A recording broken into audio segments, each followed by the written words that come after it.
Hey guys, I'm back.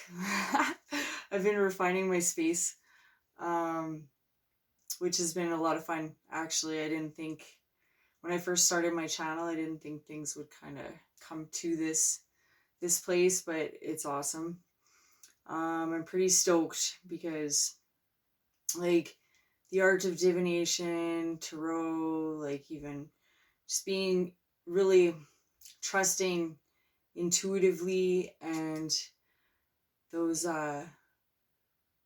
abilities like gifts, curses, whatever you want them to be, right? Um, it's been something that's been with me all my life. Pretty much, I've always kind of had it in me, so to speak. And over the past, I'd say about year of my life, um, I was open to the world of tarot on YouTube. And there are some amazing readers that have channels, and they have really done a lot for me, like to help me to grow, to find my sanity amongst the storm, so to speak. So yeah, my channel, like original intentions were just to share my poetry and vlogs, which yeah, it's all kind of coming together, but I definitely want to maintain this aspect of things in with a few of the ideas I have. But I'm going to do a quick, just like the random rune read. That's going to be like a regular thing. So I'm just going to draw a rune. And whenever basically you come across like any of the videos that I'll post, they're all going to be timeless. So for your now, hope you're doing good. And thank you for taking your time to share energy with me in this moment. I'm stoked. Like, I really want to grow my channel to the point where it can just always be live. I'm very particular, like with words and details and all that stuff. And I wanted to call this channel like Be Forever Live. Which, who knows, it might change, but I like where it's at. You know, I'm poetic like that, so it's cool. But yeah, I'm going to draw a rune for our moment in this now. Hopefully you find some insight.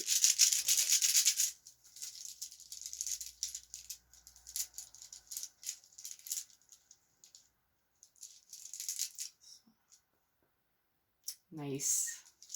So Teiwaz, I believe is how it's pronounced. Teiwaz. I'm learning my pronunciation because that's actually really important with any form of linguistics and stuff. You know, it's how things are said, to like right down to the letter formation and all that. It comes together to create specific vibrations. So if we're off, you know, you can't, the magic of certain things just isn't as effective as when we are truly pronouncing the sounds in the way. And that's the one thing with the runes, like they were never really, from what I understand initially. Oh, that's so cute. I've been busy like organizing everything. This was made from my grandmother's fur coat for our hair and stuff, and I've had it in the bag that my mom gave me after she passed. They like took her fur coat and made these little things for all the girls, and I forget what they did for the guys, but just like little memorabilia in honor of my grandmother. It's pretty cute. Awesome. Where was I? Yeah, the pronunciations. And that's originally like what runes, like where they're based from. You know, it wasn't so much the letters, more so the sounds, because that's vibration, right? And that vibration, like when looking at numerology and stuff like that, like in the person, like personalities and how they're shaped. Like if you actually look at people that you have close to you with the same name, you'll oftentimes like be depending on the spelling of the name and pronunciations and that, but you'll often find like very similar characteristics, personality wise, right? Because that's ultimately how our personalities are shaped, just through the vibrations coming through each individual letter, how they all come together. It's really cool stuff. You can like astrologically and numerologically, if you're really wanting to get to know yourself, just delve that stuff, and a person can spend, I'd say, lifetimes mastering such an art. You know, it's not so much man-made, rather like man observed, you know. So that's our galactical connections, you know, to the universe, so to speak. um Deciphering the language of the universe through time, and it's vibratory, it's cool. um Teiwaz, yes. So this rune is like all about the warrior. um but I am going to read Teiwaz. I'm going to read to you right from the book, and just, yeah, hopefully it gives you some insight into your moment, or just learn something new, whatever. It's all good. Teiwaz 15. I think, like, to the fact that the warrior's coming out right now, I mean, it's very suiting to where we are at. You know, like, elections just passed, and we've experienced quite a bit of chaos already, which is essential. You know, like, we can't have order without the chaos. Um, but I think this human species, what, you know, in like the emergence of other collectives, especially galactical collectives, vesseling in, you know, divine interventions, stuff like that, that have been happening, this like spiritual war that we've been fighting for what seems like a very, very long time. Um, but really, it doesn't, if that makes any sense. I'm not even going to get into that because, yeah, that's my trails. Hence the B logs. I trail off on stuff like that, but I'm passionate about my spirituality. I practice it very religiously. Teiwaz. Okay, so where was I? 120.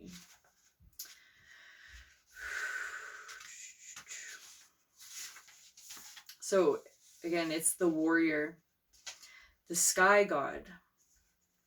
This is the rune of the spiritual warrior, always the battle of the spiritual warriors with the self, funding a will through action, yet unattached to outcomes, remaining mindful that all you can really do is stay out of your own way and let the will of heaven flow through you.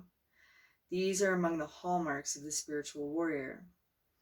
Embodied in this rune is the energy of discrimination, the sword-like quality that enables you to cut away the old, the dead, the extraneous. And yet, with the warrior rune comes certain knowledge that the universe always has the first move. Patience is the virtue of this rune. It recalls the words of St. Augustine that the reward of patience is patience. Here you are asked to look within, to delve down to the foundations of life itself. Only in so doing can you hope to meet the deepest needs of your nature and tap into your most profound resources. The molding of character is at an issue when you draw a Teiwaz. Associated with this rune are the sun, masculine energy, the active principle. The urge for conquest is powerful here, especially self-conquest, which is a lifelong pursuit and calls for awareness, single-mindedness, and the willingness to undergo your passage with compassion and in total trust. When this rune comes in response to a relationship issue, it indicates that the relationship is both timely and providential. The bond is a real one. There is work for you to do together.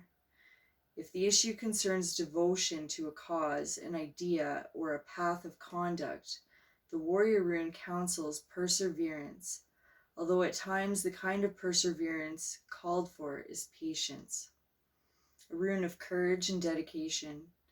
In ancient times, Teiwaz was the glyph that warriors painted on their shields before battle. Now the same symbol strengthens our resolve to align with the self with the self. That can't be any more perfect, I think.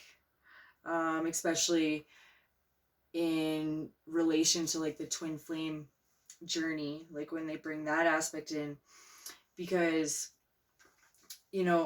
well, okay, I'm not going to go into that just yet, but the journey with the self to the self,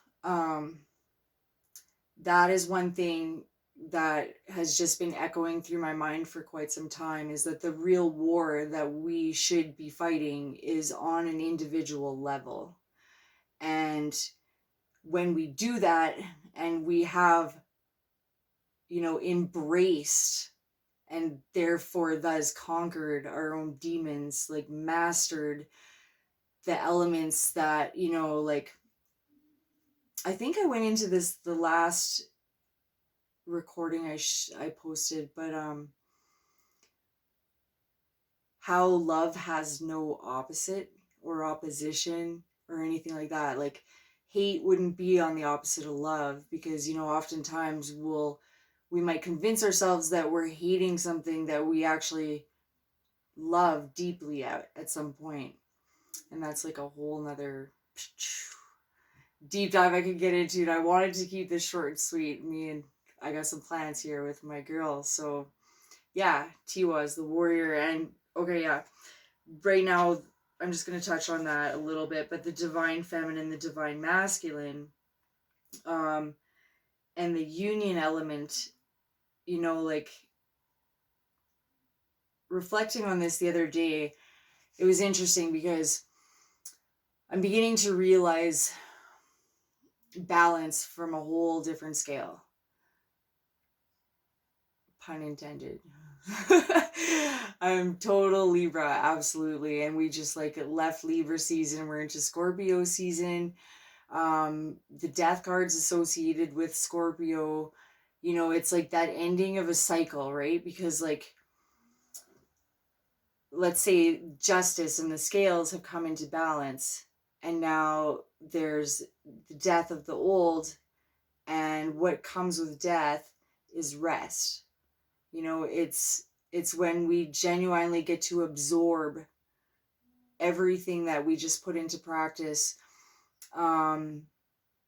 everything that we learned, and to actually really have a minute to absorb all of that information. And then it's in that phase, right, where things begin, when we begin to reawaken, we come into the wisdom element where we've integrated those lessons through the absorption of our practice, and then we're able to like shine that forth, right? That's so cool. Yeah, thank you guys for this minute. I love it, because I was explaining this to my friend the other day, like, I'm learning as I'm speaking. It's so cool being a vessel and realizing how it works sometimes, because sometimes I'll be like a mile a minute with the downloads and the way they're coming through, and the energies, the way they're aligning, and just the information that's pouring through me. It's an honor for sure. And yeah, treasure. So I'm really happy that you're here. I hope you found something new there, nourishment, ultimately, any form of inspiration. That's the purpose, guidance. Yeah, if you're feeling my vibes, like, share, subscribe. I really want to grow this channel so that I can just do everything on the live note. Yeah. Awesome. I will see you guys very soon. Okay? Take care.